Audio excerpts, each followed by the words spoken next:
আলোচনা ছাড়া ভ্যাট বাড়ানোর সিদ্ধান্ত আত্মঘাতী, এফবিসিসিআই সংবাদ সম্মেলনে বক্তারা। গ্যাসের মূল্য বৃদ্ধির প্রস্তাবের প্রতিবাদ। 2 বছরের বেশি সময়ের মধ্যে সর্বোচ্চ ডলারের দাম, টানা পতনের বৃত্তে দেশের পুঁজি বাজার, লেনদেন কমেছে প্রায় 47 কোটি টাকা। এবং ভ্যাট বাড়ানোর ফলে বিক্রি নেমে এসেছে অর্ধেকে। সিদ্ধান্ত অযৌক্তিক বলছেন আমদানিকারকরা। মরার উপর খাড়ার ঘা, অভিমত অর্থনীতিবিদদের। দর্শক স্বাগত পূবালী ব্যাংক পিএলসি বিজনেস টাইমে। আপনাদের সাথে আছি আমি ফয়সাল মাহমুদ। দেখছিলেন সংবাদ শিরোনামগুলো, এবারে পুরো খবর। সংশ্লিষ্ট অংশীজনদের সঙ্গে আলোচনা ছাড়াই বিভিন্ন খাতে ভ্যাট বাড়ানোর সিদ্ধান্ত দেশের অর্থনীতির জন্য আত্মঘাতী হবে। মঙ্গলবার জাতীয় প্রেস ক্লাবের আব্দুস সালাম হলে বৈষম্য বিরোধী সংস্কার পরিষদ এফবিসিসিআই আয়োজিত সংবাদ সম্মেলনে বক্তারা এমন মন্তব্য করেন।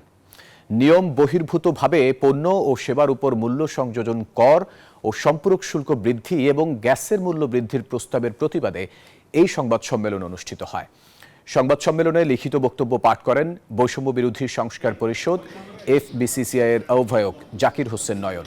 এ সময় তারা আরও বলেন, এই সিদ্ধান্ত বৈদেশিক মুদ্রার উচ্চ বিনিময় হার, আমদানি খরচ বৃদ্ধি, উচ্চ জ্বালানি ব্যয়, উচ্চ সুদের হার ও বৈশ্বিক প্রভাব দেশের বিনিয়োগের উপর নেতিবাচক প্রভাব ফেলবে। অংশীজনদের সাথে আলোচনা না করেই মূসক ও সম্পূরক শুল্ক বৃদ্ধি করায় ব্যবসায়ী সমাজের পক্ষ থেকে আমরা গভীর উদ্বেগ প্রকাশ করছি। গ্যাসের মূল্য বৃদ্ধির জন্য সরকার উদ্যোগ নিয়েছে। হঠাৎ এক কর আরোপ এবং গ্যাসের মূল্য বৃদ্ধির প্রস্তাব দেশের সার্বিক জাতীয় অর্থনীতির উপর প্রচণ্ডভাবে নেতিবাচক প্রভাব ফেলবে। দীর্ঘ 10 বছর যাবৎ অপেক্ষায় থাকা 2,15,000 গ্রাহকদের অনতিবিলম্বে গ্যাস সংযোগ দিতে হবে। মঙ্গলবার এই দাবি জানিয়েছে গ্রাহক গ্যাস পাইপলাইন নির্মাণ ঠিকাদার ঐক্য ফেডারেশন। জাতীয় প্রেস ক্লাবের সামনে এসব দাবি জানিয়ে মানববন্ধন করে সংগঠনটি। বলেন, অনতিবিলম্বে নতুন আবাসিক ও বাণিজ্যিক গ্যাস সংযোগ চালু করা, চুলার সংখ্যা বাড়ানো সহ শিল্প গ্যাস সংযোগ দেওয়ার দীর্ঘসূত্রিতা ও জটিলতা নিরসন করতে হবে। এ সময় দাবি আদায়ে গণ অনশন থেকে শুরু করে বৃহত্তর আন্দোলনের হুঁশিয়ারি দিয়েছে সংগঠনটির নেতারা। বিগত 10 বছর ধরে বাংলাদেশে, পুরো বাংলাদেশে 6টি কোম্পানি 2,15,000 আবাসিক গ্রাহক থেকে তারা চাহিদা মতো টাকা জমা নিয়েছে, কিন্তু তারা আমাদের গ্যাস দিচ্ছে না। গণস্বাক্ষর নিয়েছি, যদি আমাদের দাবি মেনে নেওয়া না হয় আমরা সহ বৃহত্তর আন্দোলনের দিকে যাব। 2 বছরের বেশি সময়ের মধ্যে সর্বোচ্চে পৌঁছেছে মার্কিন ডলারের দাম। মঙ্গলবার ডলার সূচক 0.16% বেড়ে 109.59 হয়েছে, যা গত সোমবার 26 মাসের সর্বোচ্চ 110.17 উঠে গিয়েছিল। মঙ্গলবার এক প্রতিবেদনে তথ্য জানিয়েছে বার্তা সংস্থা রয়টার্স। এতে বলা হয়, আগামী সপ্তাহে নবনির্বাচিত মার্কিন প্রেসিডেন্ট ডোনাল্ড ট্রাম্প হোয়াইট হাউসে ফিরবেন। বিশ্লেষকদের ধারণা, এতে অর্থনৈতিক প্রবৃদ্ধির পাশাপাশি চাপ বাড়বে নিত্যপণ্যের দামে। ট্রাম্পের চড়া শুল্ক আরোপের হুমকি এবং ফেডারেল রিজার্ভের সুদ হার কমানোর সিদ্ধান্ত নেয় শক্তিশালী হচ্ছে মার্কিন ডলারের মান। এছাড়া মার্কিন ডলারের দাম বাড়ায় চাপের মুখে পড়ছে ইউরো, পাউন্ড, ইয়েন ও ইউয়ান সহ অন্যান্য মুদ্রা।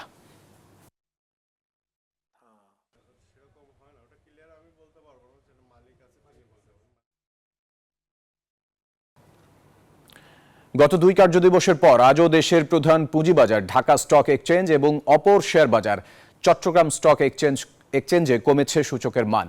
মঙ্গলবার সপ্তাহের তৃতীয় কার্যদিবস শেষে ডিএসইতে কমেছে 2টি সূচকের মান। প্রধান মূল্য সূচক ডিএসই এক্স 1 পয়েন্ট কমে অবস্থান নেয় 5,150 পয়েন্টে।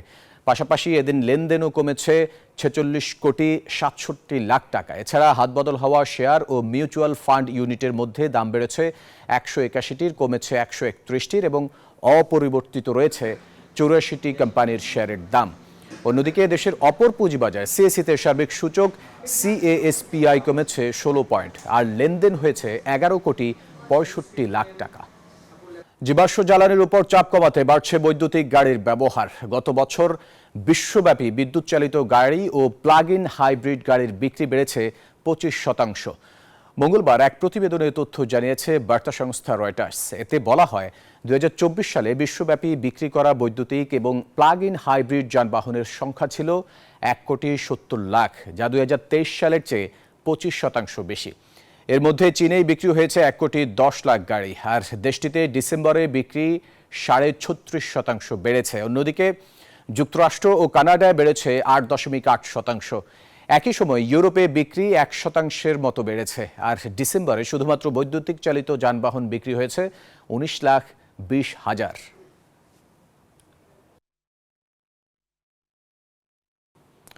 আর্থিক প্রতিবেদনে অনিয়মের অভিযোগ উঠায় দুয়ার সার্ভিসেস পিএলসির শেয়ার বাজারে তালিকাভুক্তির আবেদন স্থগিত করা হয়েছে। পাশাপাশি গঠন করা হবে একটি তদন্ত কমিটি। মঙ্গলবার পুঁজিবাজার নিয়ন্ত্রক সংস্থা Bangladesh securities and exchange commission বিএসইসির 939তম কমিশন সভায় এই সিদ্ধান্ত নেওয়া হয়। পরে এক বিজ্ঞপ্তিতে সংস্থাটির মুখপাত্র রেজাউল করিম জানান, দুয়ার সার্ভিসেসের কি আই ও অফারের শেয়ার বরাদ্দের জন্য 19 জানুয়ারি নির্ধারণ করা হলেও বিভিন্ন গণমাধ্যমে প্রতিষ্ঠানটির আর্থিক প্রতিবেদনের অসঙ্গতির তথ্য উঠে আসে। মূলত এর প্রেক্ষিতেই স্থগিত করা হয়েছে কোম্পানিটির শেয়ার বাজারে তালিকাভুক্তির আবেদন। এর আগে 2024 সালের এপ্রিল মাসে পুঁজিবাজার থেকে 5 কোটি টাকা উত্তোলনের আবেদন করেছিল দুয়ার সার্ভিসেস।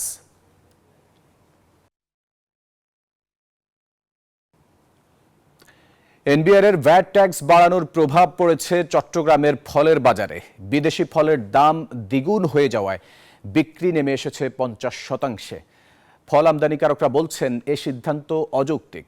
আর অর্থনীতিবিদরা বলছেন দেশের অর্থনীতির চাকা সচল হলেও এই বাড়তি ভ্যাট আরব জনগণের জন্য অনেকটা মূল্যস্ফীতির আগুনে ঘি ঢালার মতো। রতন দাসের ছবিতে নয়ন বড়ুয়া জয়ের রিপোর্টে বিস্তারিত। চট্টগ্রামের বড় ফলের আড়ত ফলমন্ডিতেই নানা রকমের বিদেশি ফলের সমাহার, তবে ক্রেতা শূন্য।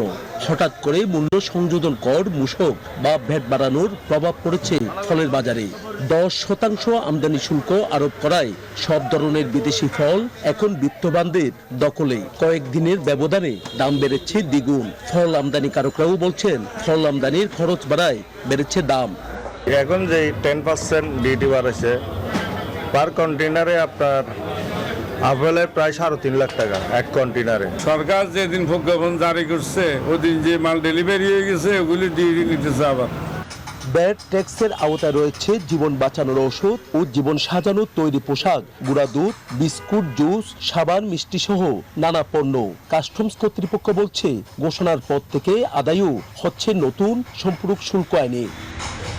এখন কিন্তু আগে এলসি করা, এখন বাড়ানোর পরে এলসি কিভাবে কোথায় যাবে, এখন এলসি পরে কিভাবে পরে দেখা যাবে, এখন তো বলা যাচ্ছে না।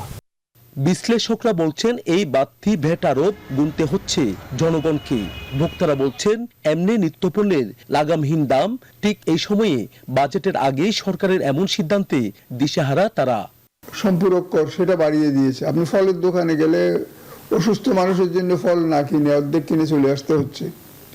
আপনি একটা জামা কাউকে প্রেজেন্ট করবেন, সেই জামার দ্বিতীয় কোয়ালিটিটা কিনতে হচ্ছে, প্রথম কোয়ালিটিটা কিনতে পারছেন না। 15% ভ্যাট দিয়া এটা জনগণের উপর পড়তেছে, এটা কোনো ব্যবসায়ী দিচ্ছে না, ব্যবসায়ী আমার থেকে নিয়ে ফেলতেছে। সবকিছু দাম বাড়ছে, কিন্তু আমরা জনগণ কিন্তু দুর্ভোগ।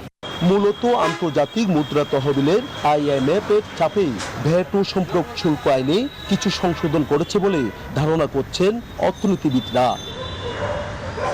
নয়ন বড়ুয়া জয়, নিউজ 24, চট্টগ্রাম। ঢাকা আন্তর্জাতিক বাণিজ্য মেলায় কেনাকাটার বাইরেও ক্রেতা দর্শনার্থীদের জন্য বাড়তি বিনোদন যোগ করেছে শিশু পার্ক, যেখানে শিশু ও বড়দের জন্য রয়েছে আকর্ষণীয় বিভিন্ন রাইড। ঢাকা আন্তর্জাতিক বাণিজ্য মেলা 29তম আসরের দিন যতই গড়াচ্ছে বাড়ছে ক্রেতা দর্শনার্থীর ভিড়। মেলায় কেনাকাটার বাইরেও ক্রেতা দর্শনার্থী ও শিশুদের জন্য রয়েছে বাড়তি বিনোদনের আয়োজন। রয়েছে electric boat, mini train, water board, video game, হাঁস রাউন্ড, ভূতের বাড়ি সহ বিভিন্ন ধরনের রাইড, যা আকর্ষণ বাড়াচ্ছে দর্শনার্থীদের। এখন মোটামুটি সারা পাচ্ছি আমরা। এখানে আমাদের নাগরদোলা আছে, পুল বল আছে, আমাদের জাম্পিং এর স্লিপার আছে, বৈদ্যুতিক নৌকা আছে। মেলায় শিশুদের জন্য এমন আয়োজন করায় খুশি অভিভাবকরাও। এদিকে পরিবেশ অনেক মনোরম এবং বাচ্চাদের জন্য একটা পারফেক্ট একটা প্লেস, যেখানে বাচ্চারা মানে কেনাকাটার সাথে সাথে আপনার এখানে এসে বাচ্চারা রাইডে উঠতে পারে, মজা করতে পারে। অনেক বছর পর আজকে বাণিজ্য মেলায় আসলাম। বাচ্চাদের রিকোয়েস্ট, ভাইয়ের বাচ্চারা, ছেলের বউ সবাই মিলে মাইন্ড রিক্রিয়েশনের জন্য মেয়েদের এই বাচ্চাকে নিয়ে বের হয়ে আসছে এখানে, যাতে ওরা একটু আনন্দ ফুর্তি করতে পারে। আসলে এই যে শহর জীবনে তো ঘোরাফেরার জায়গাটা অনেক কম, সো আজকে আমার বাচ্চাকে নিয়ে আসলাম, বাচ্চা খুব এনজয় করতেছে। 50 টাকা থেকে 150 টাকায় চলা যাচ্ছে এসব রাইডে। রিয়াদ সুমন, নিউজ 24, ঢাকা। সুনামগঞ্জের হাওরে বোরো ধান আবাদ শুরু করেছেন কৃষকরা। তবে উঁচু জমিতে পানি না থাকায় সেচ দিতে বাড়তি টাকা খরচ করতে হচ্ছে তাদের। তবুও ভালো দাম পেলে লাভের মুখ দেখবেন বলে আশা তাদের। কৃষি বিভাগ বলছে, আবহাওয়া ঠিক থাকলে এবছর 4,500 কোটি টাকার চাল উৎপাদন হতে পারে। মোহাম্মদ বুরহানুদ্দিনের পাঠানো তথ্যছবিতে ডেস্ক রিপোর্ট। মাঠ জুড়ে রোপণ করা হচ্ছে বোরো ধান। হাওরের উঁচু জমিতে রোপণ হচ্ছে চারা। ভালো ফসলের আশায় জেলার বেশিরভাগ কৃষক দেশি জাতের বীজ ছাড়াও চাষ করছেন হাইব্রিড বীজ।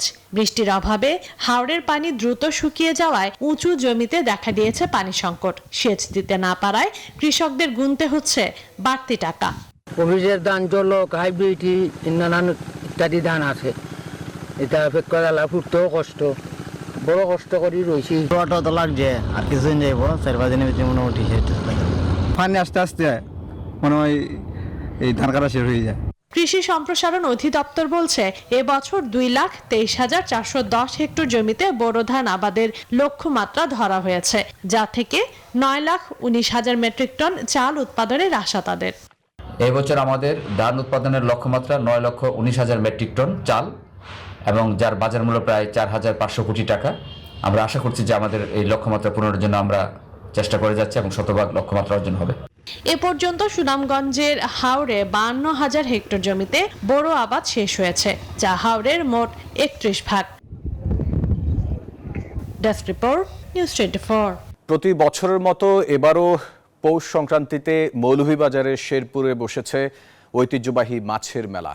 হাওর, বিল, ঝিল ও নদীর দেশীয় প্রজাতির তরতাজা মাছ কিনতে দূর দূরান্ত থেকে আসেন ক্রেতারা। বিক্রেতারা জানান, কোটি টাকার মাছ বেচা কেনা হয় এই মেলায়। রোববার রাত 12টা থেকে শুরু হওয়া 200 বছরের ঐতিহ্যবাহী মেলা শেষ হচ্ছে আজ। সিঙ্গাপুর ও মালয়েশিয়া সহ দক্ষিণ পূর্ব এশিয়ার দেশগুলোতে চীনের খাদ্য ও পানীয় ব্র্যান্ডের চাহিদা বেড়েছে উল্লেখযোগ্য হারে। এক্ষেত্রে দেশগুলোতে প্রতিযোগিতাও বাড়ছে। সিঙ্গাপুর ভিত্তিক কনসালটেন্সি মোমেন্টাম ওয়ার্কসের প্রকাশিত প্রতিবেদনে দেখা গেছে, ডিসেম্বর পর্যন্ত দক্ষিণ পূর্ব এশিয়ায় চীনের 60টি কোম্পানির মোট আউটলেট সংখ্যা বেড়ে দাঁড়িয়েছে 6,110টিতে। প্রতিবেদনে বলা হয়েছে, সিঙ্গাপুর ও মালয়েশিয়ায় সবচেয়ে বেশি চীনা ব্র্যান্ড রয়েছে। দর্শকের ছিল সংবাদে, এতক্ষণ সাথে থাকার জন্য ধন্যবাদ সবাইকে।